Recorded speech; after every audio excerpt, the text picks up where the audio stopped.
사람들이 눈물을 흘릴 때 자신을 위해 흘리는 눈물이 있는가 하면은 또 다른 사람인 남을 위해서 흘리는 눈물이 있습니다. 여러분은 어떤 때 우리 사람들이 운다고 생각하십니까? 사람들이 대개 우는 경우는 이렇습니다. 마음이 슬플 때 울고, 아플 때 울고, 힘들어서 울고, 또는 억울해서 울고, 또는 서러워서 울기도 하고, 다른 사람이 불쌍해서 울기도 합니다. 오늘 우리 어린 생명들이 함께 얘기하는데, 우리 율도는 언제 울죠? 어떤 때 울어요? 엄마가 용돈 안 줄 때? 아니면 재밌는데 데리고 가지 않을 때? 그렇죠. 그때도 울 수가 있겠죠. 또 형하고 싸워서 맞아서 울 때도 있고, 그렇죠. 사람들이 우는 경우가 참 많이 있습니다.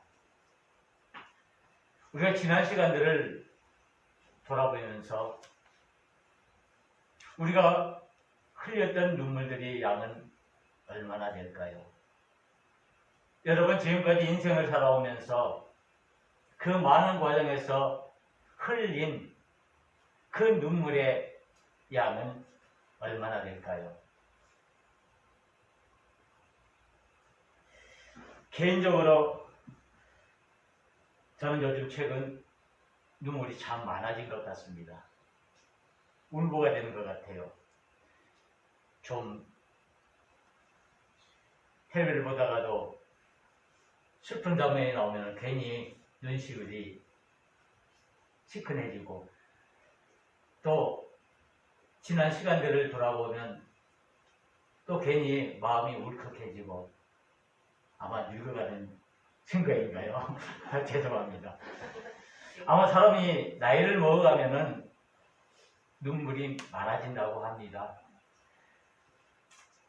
그럴 것 같습니다. 저의 경우를 보니까 별거 아닌 것 같은데 그것 가지고 마음이 울컥해지고 또 괜히 눈시울이 시큰해지는 그런 경우가 있습니다. 눈물은 사람의 감정의 표현입니다.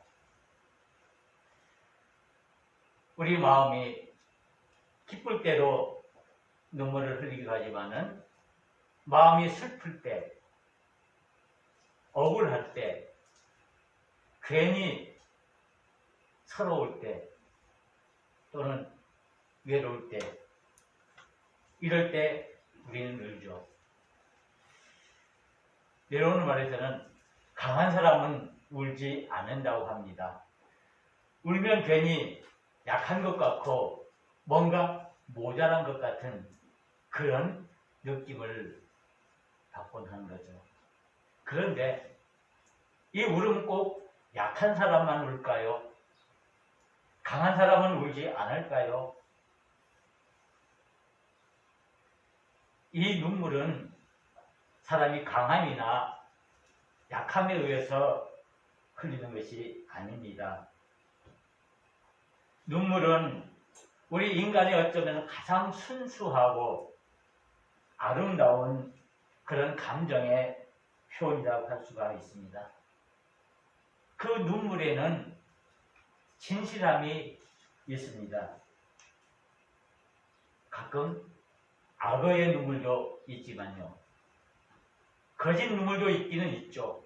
그런데 대부분 그 눈물은 정말 순수하고 깨끗하고 아름답습니다. 우리의 속마음을 잘 드러내주는 것이 바로 이 눈물이기도 하다는 말씀입니다. 우리 성경을 읽다 보면은 이 성경 속에도 많은 눈물들이 나옵니다. 우리가 먼저 눈물 하면은 가장 먼저 떠오르는 인물은 구약의 예레미야 선지자죠. 우리는 이 예레미야 선지를 각해서 눈물의 선지자라고 말합니다. 이 예레미야는 우리가 잘 아는 것처럼 태어나기도 전부터 어머니 뱃속에 있기도 전에 하나님의 택함을 받고 소명을 받은 사람이라고 기록되어 있습니다. 이해가 되어 주십니까? 이 예레미야가 눈물로 그의 모든 선지자의 삶을 살았습니다.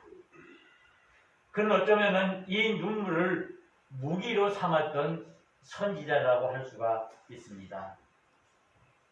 영적인 감수성이 아주 예민한 사람이었을 것입니다. 이 예레미야는 이스라엘 백성들이 하나님 앞에 죄를 범하고 그것으로 인해서 그들이 바벨론의 포로가 되어 70년 동안 그 험난한 삶을 살 것을 바라보면서 너무나 마음이 아프고 너무나 안타까워서 그 백성들을 향해서 하나님 앞으로 돌아올 것을 간절히 간구하며 기도하며 눈물 흘렸던 그런 선지자입니다. 그리고 그는 그 이스라엘 백성들, 즉 나라를 사랑하는 그 백성들을 사랑하는 그 마음 때문에 늘 눈물 속에서 살았던 사람입니다. 그의 마음에 늘 그 백성들이 너무나 불쌍하고 그들이 하는 그 모든 일들이 너무나 안타까워서 동정의 눈물을 흘린, 그리고 나라를 위해 눈물을 흘린 사람이라고 할 수가 있습니다. 또 신약성경에 보면은 예수님의 수제자인 베드로의 눈물을 우리가 기억할 수 있습니다. 예수님께서 십자가를 지시기 위해서 많은 고난을 받으실 때 그가 예수님을 3번이나 부인해서 그것 때문에 새벽에 정말 통곡하며 우는 그 모습을 우리가 기억합니다. 이 베드로의 눈물은 자신의 연약함 때문에 그가 예수님을 따를 때 얼만큼 자신만만했습니까? 내가 주님을 위해서라면 내가 모든 것 다 버리고 주님을 따르겠습니다. 다른 사람들이 다 주님을 버린다 할지라도 나는 끝까지 주님을 따르겠습니다라고 장담하던 그 베드로가 결국에는 그 보잘것없는 한 소녀 앞에서 예수님을 3번씩이나 부인하는 그런 삶을 삽니다. 그래서 이 베드로는 한없이 통곡하며 울었는데 이 베드로의 눈물은 자신의 연약함에 대한 후회의 눈물이고 회개의 눈물이었습니다. 그래서 그는 결국에는 그 눈물을 통해서 그가 다시 거듭나서 주님의 참된 제자로 살아가면서 결국에는 십자가에 거꾸로 매달려 순교하는 일을 당했습니다. 예수님께서 십자가에서 정상 죽으셨는데 어찌 나도 그처럼 죽을 수 있냐라고 하면서 십자가에 거꾸로 매달려 죽은 그런 베드로의 모습. 이 베드로는 전설에 가면 새벽만 되면 울었다고 그럽니다. 눈이 짓무르도록 새벽만 되면 그 예수님의 음성, 내가 나를 3번 부인하리라 그 음성이 생겨서 일평생을 눈물로 살았다고 합니다. 또 우리는 다윗의 눈물을 기억할 수 있습니다. 다윗은 하나님의 합한 사람이라고, 하나님 마음에 합한 사람이라고 정말 택함을 받은 그 위대한 그 다윗이 자신의 욕망 때문에, 자신의 욕심 때문에 하나님께 범죄한 이후에 그가 통회하며 눈물 흘리며 기도하는 모습을 우리가 봅니다. 그의 벽에가 절도록 그는 눈물을 흘리면서 회개했습니다. 또 우리는 예수님의 눈물을 기억할 수 있습니다. 나사로가 죽었습니다. 나사로가 병들어 죽었을 때 그 나사로의 죽음의 소식을 듣고 예수님께서 우셨다라고 기록하고 있습니다. 그래서 예수님께서는 그 나사로 앞에서 나는 부활이요 생명이니 나로 남지 않고는 아버지께로 오자없다고 이렇게 말씀했습니다. 이렇게 이 눈물 속에는 많은 의미가 담겨져 있습니다. 예수님께서 나사로 앞에서 우셨고 또 한 번 우신 일이 있는데 오늘 본문인 누가복음 19장에 있는 이 말씀 속에서 예수님께서 우시는 그 장면을 우리가 볼 수 있습니다. 이 누가복음 19장 28절에서 이 44절에 있는 이 말씀은 예수님께서 이제 십자가를 지시기 위해서 골고다 언덕으로 가시기 위해서 예루살렘 성으로 들어가는 그런 장면입니다. 우리는 이 날을 종려주일로 새기고 있습니다. 바로 오늘이 예수님께서 예루살렘으로 들어가신 종려주일입니다. 예루살렘을 향하시는 그 예수님을 향해서 많은 무리들이 호산나를 외치며 그들이 입었던 자기 겉옷을 벗고 길바닥에 깔면서 예수님께서 지나가시도록 예수님을 환영하는 모습을 보게 됩니다. 그들은 호산나, 즉 왕의 그 오심을 기뻐하며 만세로 예수님을 맞이했습니다. 예수님께서는 오늘 본문에 보면은 나귀 새끼를 타고 예루살렘으로 입성하시는 모습을 우리에게 보여주고 있습니다. 바로 구약성경 스가랴의 예언이죠. 스가랴 9장 9절에 있는 말씀에 보면은 시온에 따라 크게 기뻐할지어다. 예루살렘에 따라 즐거이 부를지어다. 보라 내 왕이 내게 임하시나니 그는 공의로우시며 구원을 베푸시며 겸손하여서 나귀를 타시나니 나귀의 작은 것 곧 나귀의 새끼니라.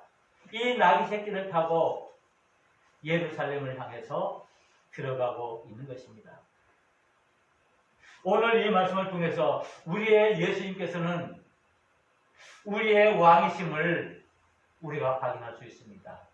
우리를 구원하시기 위해서 이 땅에 오신 만왕의 왕 되심을 우리에게 보여주고 있습니다. 이 예수님께서 나귀 새끼를 타고 예루살렘으로 들어오실 때 거기 있던 많은 사람들이 외쳤습니다. 찬송하리로다 주의 이름으로 오시는 왕이여 하늘에는 평화요 가장 높은 곳에는 영광이로다. 이와 같이 평화와 영광을 노래했습니다. 아마 예수님께서 이와 같이 많은 사람들에게 환호를 받으면서 들어오는 그 마음은, 그 심정은 어땠을까요? 예수님께서 이 예루살렘에 들어오셔서 마음이 우쭐했을까요? 많은 사람들이 자기를 환영해주고 자신을 왕으로 맞아주니까 자신을 향해서 정말 종려나무까지를 흔들면서 호산나로 그를 맞이해주는 그 예수님을 맞이하는 그 무리들을 보면서 흐뭇해하고 그래 내가 이제는 왕이 됐어라고 그런 심정으로 했을까요? 아닙니다. 예수님의 마음은 착착했습니다. 예, 많은 무리들 그리고 제자들이 예수님께서 이 예루살렘으로 들어가시는 그 이유를 제대로 알지 못하기 때문입니다. 예수님께서 예루살렘으로 입성하시는 이유가 무엇입니까? 바로 십자가 위에서 매달려 죽으시기 위하여 그 죽음을 통해서 모든 인류들을 구원하시기 위한 구속의 사역을 감당하기 위해서 죽음을 향해 나아가는 것입니다. 오늘 본문 말씀에 28절에 예루살렘을 향하여 가시더라고 하고 있는데 바로 그 예수님께서 예루살렘으로 들어가는 것은 바로 죽음을 위하여 죽기 위하여 들어가는 것입니다. 자신이 이제 이틀 후면 자신이 죽을 것을 아는 그 예수님의 마음은 그 심정은 어떻겠습니까? 예수님께서 오실 때 많은 사람들은 하늘의 영광을 부르짖었습니다. 예수님께서 마구간에 태어나실 때도 그랬죠. 누가복음 2장 14절에 보면은 지극히 높은 곳에서는 하나님께 영광이요 땅에서는 하나님이 기뻐하신 사람들 중에 평화로다. 천사들의 노래가 아닙니까? 오시는 예수님을 맞이하는 그 천사들이 하나님께 영광이요 땅에는 평화를 외쳤고 오늘 예루살렘을 향해서 들어가신 그 예수님을 향해서 많은 무리들이 평화와 영광을 노래했습니다. 너무나 이질적인 모습이죠. 많은 사람들은 지금 이제 왕이 오신다고 흥분하고 있지만은 그 예수님을 통해서 뭔가 우리가 얻어야 할 것이 있다라고 흥분하고 있지만은 그 예수님께서는 그 예루살렘에 들어가심으로 말미암아 그 죽음이라는 그 십자가의 희생을 이제 맞이해야 되는 그런 절대절명의 순간이 온 것입니다. 예수님께서 이 땅에 오신 목적이 무엇입니까? 바로 평화를 주시기 위하여 오셨습니다. 우리에게 평화를 주시기 위해서 이 땅에 하나님의 평화를 주시기 위해서 그리고 하나님의 영광을 위해서 이 땅에 오셨습니다. 평화의 왕으로 이 땅에 오신 그 예수님 이제 예루살렘을 향해서 결국에는 그 죽음을 통해서 그 하나님의 영광을 드러내기 위해서 이와 같은 일들을 하고 있는 것입니다. 우리는 평화를 말할 때 샬롬이라고 합니다. 이것은 어떤 단순히 전쟁이 없고 아무런 문제가 없고 그저 고요한 그런 상태만은 아닐 것입니다. 예수님께서 진정으로 우리들에게 평화를 주시기 위해서 그 십자가의 고난을 감당하시기 위해서 우리에게 오셨는데 그 평화는 단순히 이 세상에 있는 그 평화만이 아니라 하늘에 있는 하나님과 우리와의 관계 속에서 이루어지는 참된 평화를 말씀하고 있는 것입니다. 그래서 예수님께서는 이 참된 평화를 우리에게 주시기 위해서 이 땅에 오시는 것입니다. 예수님께서 평화를 외치고 있습니다. 예루살렘을 향해서 들어간다는 것은 이 땅에 참된 하늘의 평화를 하나님의 평화를 우리에게 주시기 위해서 오심을 우리에게 보여주시는 것입니다. 그런데 그 예수님께서 이 평화를 얘기하시면서 이제 그 예루살렘으로 들어가시다가 예수님께서 어느 지점에서 예루살렘을 바라보십니다. 물끄러미 예루살렘 성을 바라보십니다. 그리고는 예수님이 행하는 것은 무엇입니까? 오늘 41절에 말씀 보면은 가까이 오사 성을 보시고 우시며 이르시되 너도 오늘 평화에 가는 일을 알았더라면 좋을 뻔하였거니와 지금 내 눈에 숨겨졌다. 예수님께서 예루살렘 성을 바라보면서 눈물을 흘리고 우시고 계셨다는 사실입니다. 그 평화의 왕으로 오신 그 하나님의 아들이 되신 그 예수님께서 그 많은 사람들의 환대와 그 환영을 받으면서 들어오시는 그 예수님께서 기쁨에 있는 것이 아니라 그 예루살렘 성을 바라보시면서 눈물을 흘리며 우셨다는 말씀입니다. 여러분, 예수님의 그 느낌이 들리십니까? 예수님께서 그 예루살렘 성을 바라보면서 그 눈에 흐르는 그 눈물의 그 흔적들을 보십니까? 예수님께서 말씀하십니다. 너도 오늘 평화에 관한 일을 알았더라면 좋을 뻔하였거니와. 내가 이 땅에 오는 것은, 내가 예루살렘 성으로 들어가는 것은 바로 참된 평화를 너에게 주시기 위함인데 너희들은 아직 그것을 깨닫지 못하는구나. 너무나 안타까운 마음으로 예수님께서 눈물을 흘리시는 것입니다. 왜 예수님께서 우셨을까요? 왜 예수님께서 이 예루살렘 성을 보시면서 눈물을 흘리셨을까요?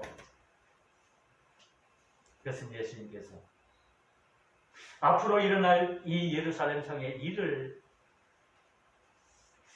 보고 계시기 때문입니다. 앞으로 이 예루살렘 성에 일어날 그 일을 예수님께서는 미리 아시고 있다는 말씀입니다. 그래서 예수님께서 너무나 안타까워서, 너무나 마음이 아파서, 그 성에 있는 그 백성들이 너무나 불쌍하고 너무나 아쉬워서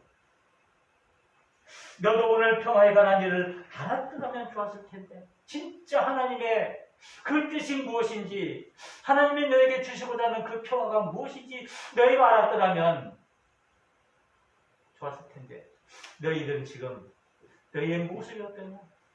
그저 그 현실에 빠져서 우상숭배를 하며 그저 하루하루 너의 쾌락을 위해서, 너의 욕망을 위해서 살아가는 그 모습,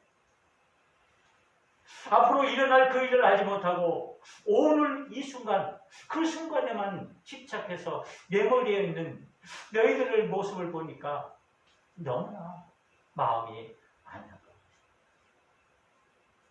우리는 이 예루살렘 성을 평화의 도시라고 말합니다. 이 예루살렘은 다윗 왕이 이곳을 이스라엘의 수도로 만들었습니다. 그리고 거기는 하나님의 성전이 있고 거기서 하나님께 예배를 드리며 하나님께 영광을 누리던 그런 아름다운 도성이었습니다. 그런데 예수님께서 지금 그의 마음속에는 그 예루살렘의 미래를 보고 계신데, 이제 40년 후에 이 예루살렘 성이 오늘 본문의 말씀에 의하면 돌 하나도 돌 위에 남기지 아니하는 만큼 그 예루살렘 성이 폐허될, 멸망될 그 모습을 예수님께서 생각하니 너무나 마음이 아픈 것입니다.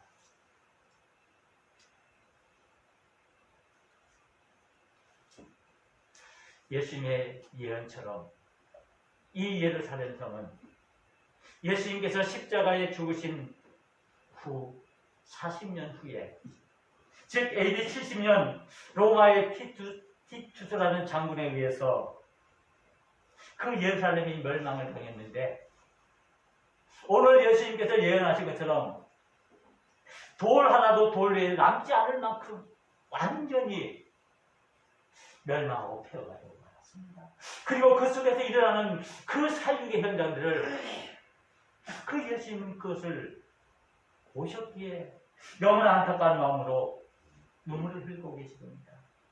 이 티투스 장군에 의해서 이 예루살렘 성이 완전히 멸망당하고 그 속에 있는 많은 이스라엘 백성들이 110만 명이나 죽고, 그리고 나머지 10만 명이 노예로 잡혀가고, 그 외에 많은 사람들은 쫓겨나서 세계 각국에 흩어지게 됩니다. 우리는 그 사람을 가리켜서 디아스포라라고 그러죠. 그 사람들이 나라 없는 채 1900년간을 헤매게 됩니다. 나라도 없이 그저 가는 곳마다 소름을 받으면서 하나님에 대해서 범죄한 그들, 예수님을 십자가에 못 박힌 그들의 죄 때문에 이 이스라엘 백성들이 110만 명이나 죽고 10만 명이나 노예 생활로 끌려가고, 그리고 나머지 사람들은 가쁘게 흩어져서 그 피눈물 나는 삶을 살았던 것을 우려합니다. 1900년 동안 나라 없는 백성으로 비극의 삶을 살았습니다. 우리 대한민국은 40년간, 38년간 일본에 압제받았죠. 단지 40년도 못 되는 세월을 갔지만 이 이스라엘 백성들은 하나님께 범죄함으로 말미암아 1900년 동안이나 고통을 당하다가 결국에는 1948년에 이스라엘 국가가 만들어지죠. 예수님께서는 이 예루살렘 성이 하나님에 대해서 범죄함으로 인해서 예수님을 십자가에 처형한 그 대가로 이 예루살렘 성이 완전히 돌 하나도 돌 위에 남지 않는 그런 처참한 그런 모습을 보셨기에 예수님께서 오신 겁니다. 그래서 예수님께서 그 처참한 모습을 어떻게 표현하고 있습니까? 날이 이를지라 내 원수의 토등을 쌓고 너를 둘러 사면으로 가두고 또 너와 및 그 가운데 있는 내 자식들을 땅에 내어치며 돌 하나도 돌 위에 남기지 아니하리니 이는 내가 보살핀 바는 나를 알지 못함을 인하니라. 하나님의 은혜를 저버린 이스라엘 백성들이 그들이 겪을 그 고통과 그 아픔을 예수님께서는 걱정하시면서 너무나 그 백성들이 불쌍하고 안타까워서 예수님께서 눈물을 흘리고 있는 것입니다. 예수님께서 한없이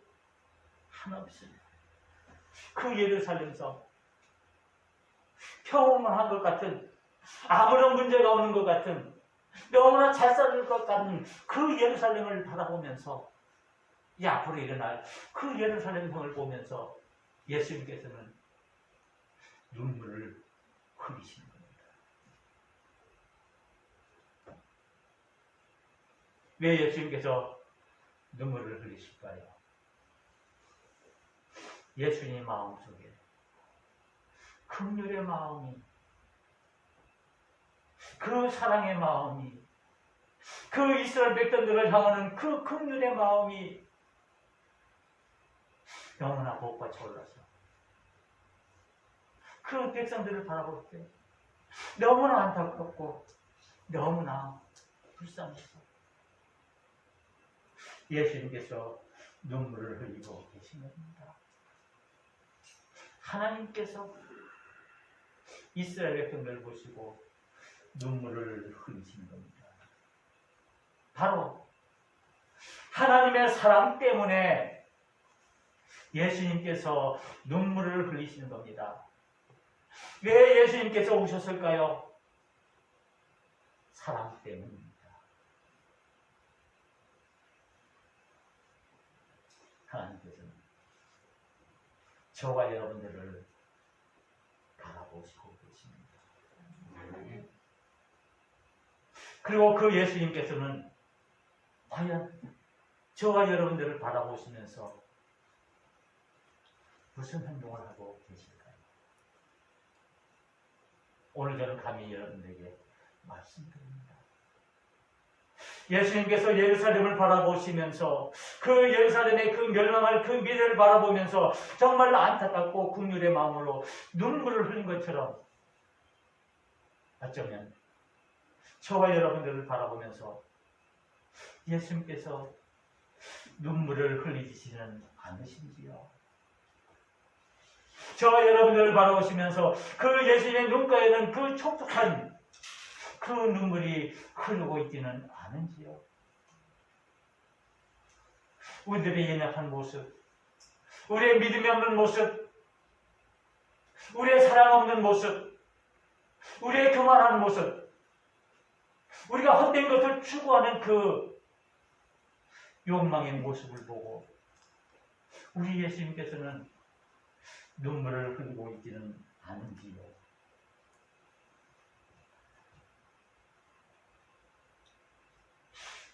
예수님께서 십자가를 지시기에서 골고다로 갔을 때 그 예수님을 따르던 많은 제자들과 여인들이 있었습니다.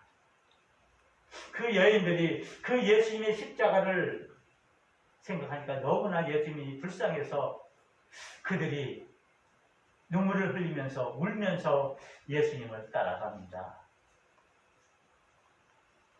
마태복음 23장에 보면은 이 눈물을 흘리고 있는 이 여인들을 향해서 우리 예수님께서 말씀하십니다.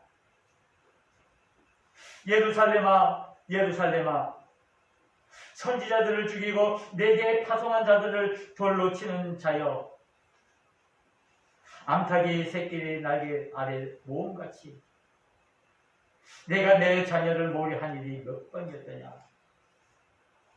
그러나 너희가 원하지 아니하였도다. 이렇게 하시면서 이 여인들에게 하는 말씀이, 나를 위해서 울지 말고 너와 너의 자녀들을 위해서 울라라고 예수님께서 말씀하십니다.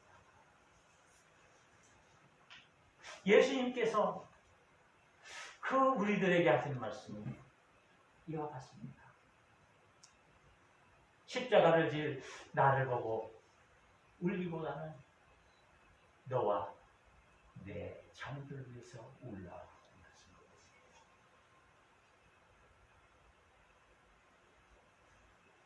나의 눈물이 무엇입니까? 나는 지금 무엇 때문에 울고 있습니까? 여러분들 최근에 눈물을 흘리며 울어본 적이 있는지요? 왜 우셨습니까? 울어할 이유가 무엇이었습니까? 내가 상대적으로 봤던 그 일이 너무나 억울해서? 내가 사는 것이 너무나 힘들고 서러워서? 다른 사람들이 날 너무나 더럽게 해서 그것 때문에 울었습니까? 우리 주님은 말씀하십니다. 너와 내 자녀들을 위해서 울라.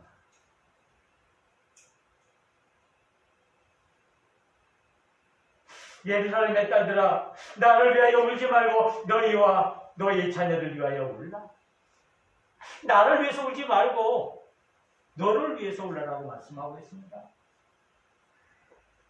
예루살렘을 바라보시면서 눈물을 흘리시는 그 예수님께서 이 시간 저와 여러분들에게, 우리 교회에, 이 나라와 이 민족에 말씀하십니다. 나를 위하여 울지 말고 너희와 너희 자녀를 위하여 울라. 너 자신을 위해서 울라라는 말씀입니다. 우리 자신의 믿음을 위해서 울라라는 말씀입니다. 우리 자신들의 연약함을 위해서 울라라는 말씀입니다.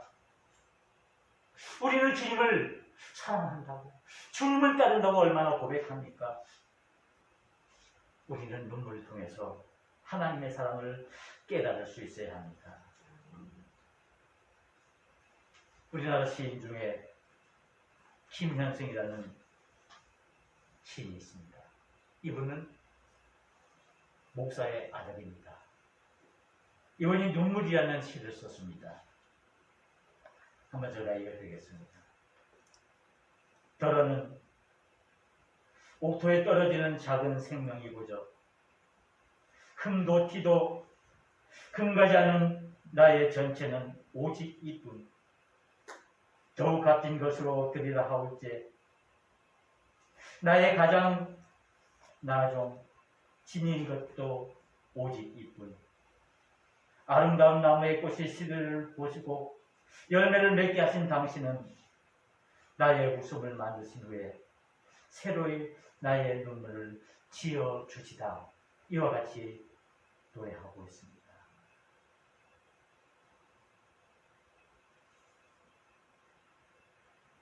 우리는 무엇을 위해 울어야 합니까? 우리는 무엇을 위해 울어야 합니까? 예수님께서 예루살렘을 바라보시면서 눈물을 흘리셨습니다. 그 눈물이 오늘 저와 여러분들의 은혜의 눈물이 되길 원합니다. 우리 주님께서 지신 그 십자가를 향해 한 걸음 한 걸음 묵묵히 걸어가는 믿음의 사람의 눈물을 흘려 수 있어야 할 것입니다. 예수님 눈물을 흘리시다. 기도하시겠습니다.